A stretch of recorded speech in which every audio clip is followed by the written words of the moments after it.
నేను ఎక్కువ విమాన ప్రయాణాలు చేస్తుంటాను. సో ఎయిర్పోర్ట్లో ప్రతిసారి కూడా ఎవరో ఒకరిని చూస్తుంటాను. టైం అయిపోయాక వస్తుంటారు. అప్పటికే బోర్డింగ్ ఏమైపోద్ది, క్లోజ్ అయిపోద్ది, గేట్ క్లోజ్ అయిపోద్ది. అప్పుడు వచ్చి బతిమలాడుతుంటారు, సార్ సార్ సార్ సార్ అర్జెంట్గా వెళ్ళాలండి, చాలా ఇంపార్టెంట్ మీటింగ్ అండి, ఇప్పుడు నేను వెళ్ళకపోతే కొంపలు మునిగిపోతాయి, ఏదోటి చేయండి అంటే అక్కడ ఉన్న వాళ్ళు చెప్తారు, ఆ స్టాఫ్ చెప్తారు, ఆల్రెడీ ఫ్లైట్ రన్వే మీద ఉంది, నీకు అలాంటి ఛాన్స్ లేదు, కావాలనుకుంటే ఇంకో టికెట్ బుక్ చేసుకోవడానికి అవకాశం ఇస్తాం. మరి ఫ్లైట్ ఎప్పుడు ఉందంటే సాయంత్రం ఉంది లేదా రేపు పొద్దున ఉంది, అప్పటి వరకు వెయిట్ చేయ అంటుంటారు. వాళ్ళు నెత్తి నోరు బాదుకుని ఏడుస్తారు. ఉన్న టికెట్ డబ్బులు పోయినాయి, మళ్ళీ ఆ రోజు సాయంత్రం ఫ్లైట్ ఉండొచ్చు, ఉండకపోవచ్చు.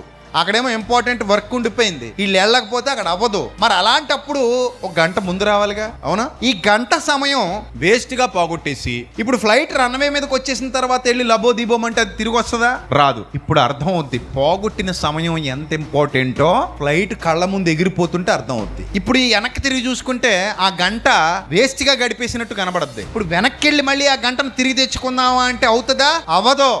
చేతులారా దేవుడిచ్చిన అవకాశాన్ని ఏం చేసుకుంటున్నావు? నువ్వు కూడా అలాగే పాడు చేసుకుంటున్నావు, వ్యర్థంగా గడుపుతున్నావు నీ సమయాన్ని, వ్యర్థంగా గడుపుతున్నావు నీకు ఇచ్చినటువంటి అవకాశాన్ని. ఒకానొక దినాన మళ్ళీ నాకు కావాలి ప్రభువా తిరిగి ఇచ్చేయి అంటే దేవుడు దాన్ని తిరిగి ఇవ్వడు. ఎందుకు ఇవ్వడంటే ఆల్రెడీ నీకు ఇప్పుడు ఇచ్చాడు. You have sufficient time. నీకు చాలా సమయం ఉంది నీ చేతుల్లో, కానీ నువ్వు దాన్ని సద్వినియోగం చేసుకోలేదు. సరిగా ఏం చేసుకున్నావు? దుర్వినియోగం చేసుకున్నావు.